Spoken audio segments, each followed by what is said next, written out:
Une femme célèbre ou anonyme, une histoire. Parole de femme, un podcast réalisé en partenariat avec Skoda. Parole de femme. Ici, elles mènent leur vie comme elles l'entendent et elles assument tout. Elles sont entrepreneuses, artistes, altruistes, courageuses, têtues, ambitieuses, passionnées. Elles se confient en toute intimité sur leur accomplissement professionnel, leurs victoires comme leurs doutes. Parole de femme. Isabelle Couturé, diplômée de l'EDEC et de Sciences Po, vous êtes promise à une brillante carrière que vous entamez dans la distribution, d'abord chez Sephora, puis chez Saint-Laurent, avant de faire une entrée fracassante dans l'horlogerie chez Swatch en 2001.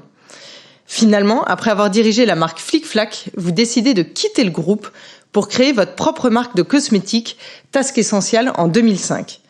6 ans plus tard, votre amour des montres vous mène chez Gucci en tant que DG France des montres et de la joaillerie. Aujourd'hui, votre carrière a pris une envergure internationale au sein de la prestigieuse manufacture horlogère japonaise Seiko, dont vous êtes la présidente Europe. Vous êtes également administratrice de la Fédération de l'horlogerie. Vous êtes surtout l'une des rares femmes à diriger une manufacture horlogère.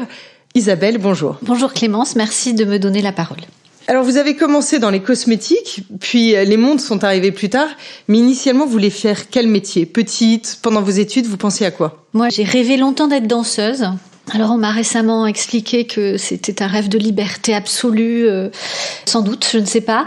Et après, j'ai nourri longtemps, et je le nourris encore aujourd'hui, le rêve d'écrire. Alors, je ne sais pas si j'en ai le talent, mais j'aimerais essayer, voilà. Vous allez vous lancer ? Probablement, pour ça, il faut du temps. Des sujets, je pense que j'en ai suffisamment.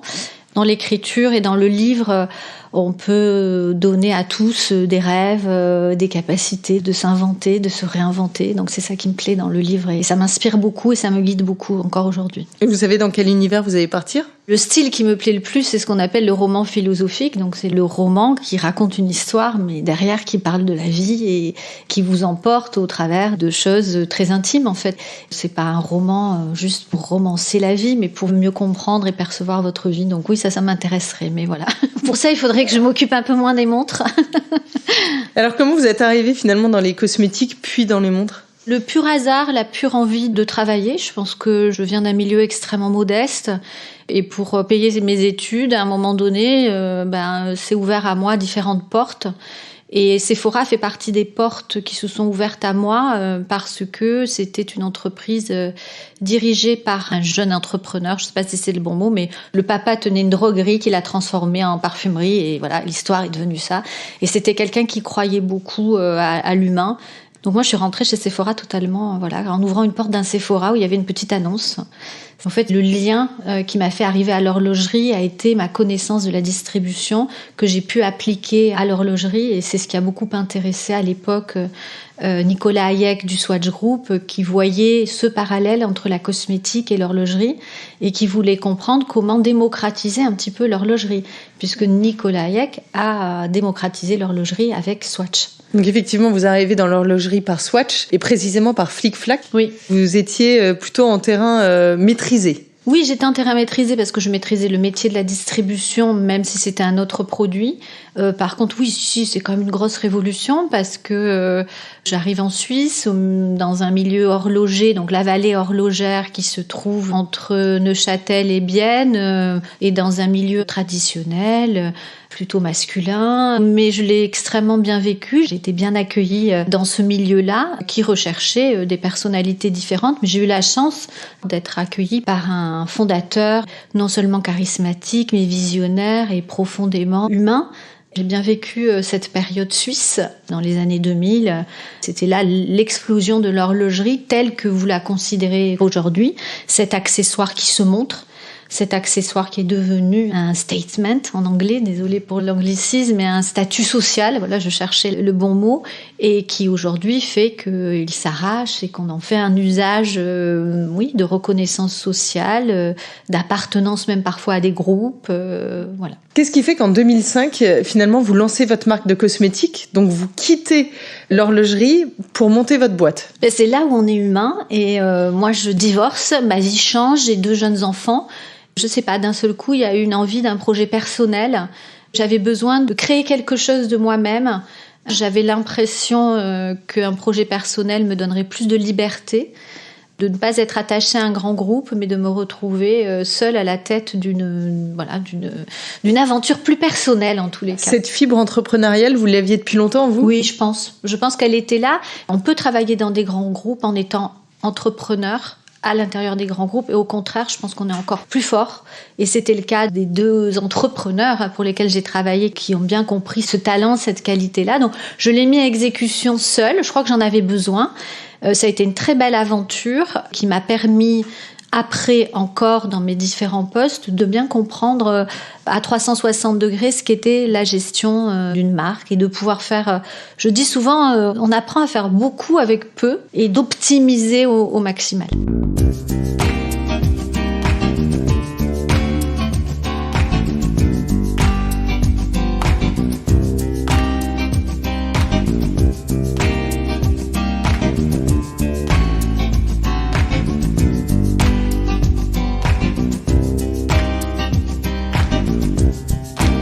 Vous arrivez donc chez Gucci et ensuite Seiko où vous êtes actuellement. C'est difficile de rejoindre une boîte après avoir été entrepreneur ? C'est extrêmement compliqué parce qu'on met les gens dans des cases. On imagine que quand vous avez été entrepreneur, vous ne savez plus répondre au côté corporate des grands groupes. Donc c'est extrêmement difficile et dans mon cas, ça a pu se faire par la confiance accordée à une personne avec qui j'avais travaillé dans le Swatch Group et qui m'a redonné sa confiance. Michele Sofisti, qui est un Italien qui a travaillé pour Ferrari d'ailleurs, un monsieur incroyable et qui m'a redonné sa confiance. Donc oui, c'est très difficile et c'est bien dommage parce que je pense que la richesse des grands groupes pourrait être tellement plus grande si on avait... on parle beaucoup d'inclusion, de multiculturel et tout ça, mais c'est aussi les différences de profil, les différences de diplôme, les différences d'origine et les différences de parcours. Et je trouve que de temps en temps, avoir des entrepreneurs dans les grands groupes, c'est bien. Est-ce que vous essayez également de vous diversifier auprès des femmes ? Parce qu'on a vu que la mode, c'est plutôt un objet masculin. Est-ce que vous travaillez pour... J'y travaille. Après, j'ai un regard... alors, c'est pas du pessimisme, mais c'est factuel. C'est qu'aujourd'hui, ça reste un milieu extrêmement masculin, designé principalement par des hommes. Donc le produit manque généralement beaucoup de féminité, ne serait-ce que dans la taille, le porté. La difficulté que nous avons chez Seiko, c'est que c'est une aventure d'une manufacture industrielle. Et donc la féminité n'est pas nécessairement au cœur de la création. Je pense qu'il y a beaucoup de femmes qui porteraient plus de montres si elles étaient plus adaptées, si on avait un discours qui leur parle plus. Mais c'est un travail de longue haleine que de faire évoluer. Et on peut faire le parallèle avec la voiture, la moto. Moi, je conduis un scooter. Il y a des scooters, on touche pas par terre. C'est ennuyeux quand même. Oui. Voilà, les tests de crash des voitures, je pense, sont plutôt faits avec un corps masculin que féminin, la ceinture, etc., etc. Donc voilà, je pense qu'il y a beaucoup de marques qui se coupent d'une clientèle. Alors c'est pas grave, nous les femmes, on a plein d'autres objets de dépenses, le sac à main et autres, mais je trouve que c'est dommage. Le fait que vous soyez une femme à la tête de Seiko, est-ce que ça vous donne plus de poids pour démocratiser auprès des femmes les montres ? D'une certaine manière, parce que, par exemple, ça a permis de prendre la parole dans la presse. Le fait que j'incarne une marque plutôt d'hommes aide beaucoup en termes de communication. Je pense qu'on attire la clientèle féminine. En termes de développement produit, il y a encore beaucoup de travail à faire. Il faudrait avoir dans les écoles d'ingénieurs un petit peu plus de femmes. Diversité, une fois de plus, qui permettent un petit peu d'amener cette touche de féminité qui est liée au fait que tout simplement c'est ce qui fait nos différences et notre richesse. Donc non, c'est pas gagner-gagner. Et vous, personnellement, comment vous vivez le fait d'être une des rares femmes à ce niveau de poste dans l'horlogerie ? C'est difficile ? Je me suis jamais dit « Ah, je suis une femme ». Non, je suis la patronne d'un groupe en Europe. Je vais toujours considérer mon métier avant toute chose et ma position. Donc je considère pas les choses. Après, force est de constater que régulièrement, je me retrouve dans des positions où je suis la seule femme, où il y a quelques femmes. Depuis quelques temps, oui, j'ai pris un petit peu plus cette conscience. Donc c'est pas une difficulté, c'est une conscience et une envie En tous les cas, de dire aux autres femmes, venez déjà, ne vous excusez pas d'être ce que vous êtes parce que vous avez tout autant certainement de qualités, de compétences pour être à la tête d'entreprises, de structures. Donc moi j'ai envie de dire aux femmes, venez. J'ai envie de dire aux messieurs, s'il vous plaît, considérez tous les profils sans considérer qu'une femme aura des enfants. Oui, c'est bien, c'est plutôt chouette d'ailleurs, parce qu'on a plutôt un problème en ce moment là-dessus d'ailleurs. Et moi je trouve qu'au contraire, ça amène tellement de richesse, même dans l'organisation de son travail, tellement d'efficacité et autres.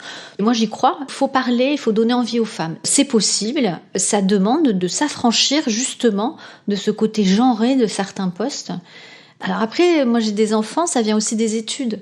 Quand mon fils fait une école d'ingénieur et que sur, je crois qu'ils étaient 80 dans leur promo et qu'il y a 5 filles, il y a un vrai problème culturel et que nous, en tant que personnes, on doit résoudre dès l'éducation et je crois qu'on a un rôle tôt.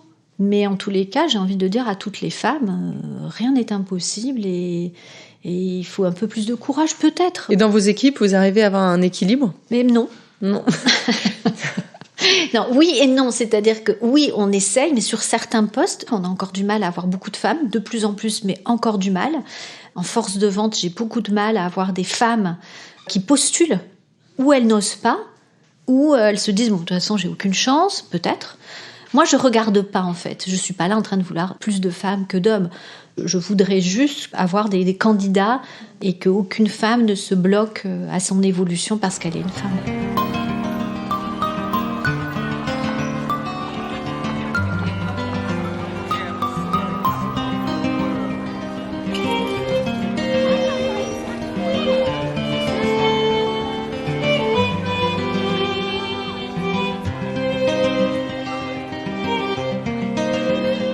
Vous êtes mère de famille et donc on a vu que vous aviez une carrière bien remplie. Est-ce que c'est compliqué de mener les deux de front ou faut faire des sacrifices ? Dire que c'est pas compliqué, ce serait mentir. Oui, ça demande des sacrifices, évidemment. Mais je pense également que être mère, ça permet également de rationaliser beaucoup de choses, de bien rythmer ses journées, parce qu'on sait qu'à un moment donné, on a des enfants avec qui, avec plaisir, on consacrera justement du temps. Et comme je l'ai dit précédemment, l'éducation de mes enfants, pour moi, est aussi important que diriger une entreprise, parce que c'est de cette manière qu'on assure l'avenir des équipes. Et comme je place l'humain comme important dans mon travail, avoir réussi à accompagner mes enfants et les voir aujourd'hui prendre leur envol, c'est sans doute ma plus belle fierté. Vous avez travaillé et dirigé vos équipes différemment à partir du moment où vous avez été mère ? Oui, je pense qu'on est différentes. On a un regard certainement plus bienveillant. On peut comprendre aussi à quel point, quand on arrive dans un bureau, une organisation, on ne laisse pas tous ses problèmes devant une porte. C'est pas vrai. On arrive à l'intérieur avec tout ce qu'on porte en soi. Et parfois de savoir capter ce qui est en train d'animer l'autre, ça permet de créer du lien et de, au contraire, pouvoir ensuite rentrer dans une sphère émotionnelle et savoir accompagner les gens. On voit bien quand ils vont bien, quand ils vont pas bien. Et pas nécessairement rentrer dans de la psychologie de comptoir, mais en tous les cas, essayer de voir que là, il y a quelqu'un qui est en train de vivre quelque chose. Donc vous comprenez pas quand on voit que ça peut être un facteur bloquant de voir une femme arriver en se disant elle a des enfants ou elle va en avoir. Vous trouvez que ça n'a pas de sens professionnellement ? Ça n'en a pas. C'est une évidence pour moi. Après que l'entreprise trouve l'organisation adéquate et que, évidemment, je ne dis pas qu'il faut accepter un service entier avec... Il faut, une fois de plus, de la diversité, de l'inclusion, oui. Mais moi, je trouve que c'est un atout. Parce que ces femmes-là, souvent, pour avoir travaillé avec des femmes qui ont 1, 2, 3 enfants, quand elles sont au bureau, ça rigole pas. Moi, je trouve que c'est un atout. Voilà, mais en tout cas, il faut prendre l'aspect positif de ces personnes-là pour en créer une énergie. Et moi, j'ai souvent vu en plus ces femmes-là prendre sous leur aile les plus jeunes, les accompagner. Moi, j'ai vu ici des choses se créer. Il y avait la maman dans un service et qui était bienveillante au regard de certains salariés. Et donc, ça fonctionne bien. Quelle est pour vous la définition de la femme inspirante ? Une femme inspirante, pour moi, c'est une femme qui a du courage, qui a le courage d'accompagner d'autres femmes et qui a le courage d'être ce qu'elle est, tout simplement.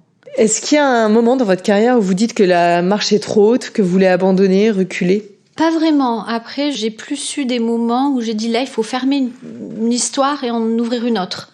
Mais pour moi, c'est pas des échecs. Il y a des situations dans lesquelles il faut savoir dire stop. Quel est le moment dont vous êtes le plus fier dans votre carrière ? C'est quand quelqu'un de vos équipes vient vous voir en vous disant voilà, je quitte Seiko, mais grâce à vous, j'ai appris ça, ça et ça. Et elle est arrivée avec en plus un joli cadeau pour m'annoncer sa démission et en me disant grâce à vous, j'ai affronté mes peurs. Moi, c'est une vraie fierté. À l'inverse, quel est pour vous votre plus gros échec ? C'est se séparer de quelqu'un de vos équipes en qui vous avez cru et vous n'avez pas réussi à lui donner le ressort de grandir. Ça, pour moi, c'est des échecs qui me pèsent beaucoup parce que j'ai toujours l'impression qu'on peut y arriver. Et en fait, parfois, on n'est pas en capacité parce que les gens ne veulent pas, tout simplement. Et quel est votre prochain Everest ? Eh bien, celui que je ne connais pas. J'ai envie qu'on me surprenne par un nouveau challenge, un nouveau projet. Mon prochain Everest, ça va être la personne ou l'entreprise, l'organisation qui va se présenter et avec qui je vais pouvoir faire un bout de chemin. Quel est votre mantra ? C'est un mantra qui est difficile parfois, mais c'est que pour moi, tout est possible. On peut. Je crois profondément qu'on n'a pas conscience des capacités que l'on a. Et je dis souvent à mes équipes, mais tu te rends pas compte à quel point tu es fort, ou tu te rends pas compte, tu peux y arriver. Et souvent, les gens arrivent à faire des choses, ils n'avaient pas imaginé un instant qu'ils auraient pu franchir. J'ai une amie à midi qui ne sait pas nager et qui m'a dit, je vais apprendre à nager. Mais je lui ai dit, tu vas voir, tu vas y arriver. Elle me dit, non, j'y arriverai pas. Je lui ai dit, si, tu vas y arriver. Donc je pense que mon mantra, c'est ça. C'est de dire, c'est pas parce que j'apprends à nager à 40 ans que je vais pas y arriver. Je pense que c'est possible.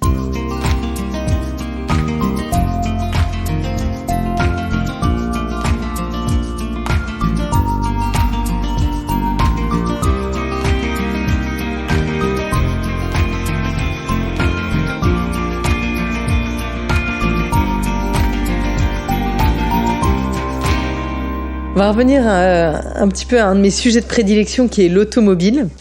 Est-ce que vous voyagez beaucoup déjà ? Pas beaucoup en voiture, parce que je trouve que le pays dans lequel on vit et d'une manière générale, la voiture est quand même pas un moyen de locomotion qui est facile, mais je l'utilise quand même beaucoup, oui, bien sûr. Quand vous prenez la voiture, qu'est-ce qui ne vous quitte jamais comme accessoire ? Alors, soit un thé, soit une bouteille d'eau. J'ai ce geste de boire, en fait. Je conduis une voiture automatique et j'aime boire, en fait. Quel est votre meilleur souvenir en voiture ? Moi, j'ai un souvenir très particulier. C'est qu'il y a quelques années, on m'a invitée à un essai Ferrari.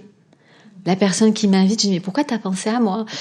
Je sais pas, elle me dit, je voulais te voir dans cette situation-là. Et donc, on a été sur le circuit, c'est Monza, je crois.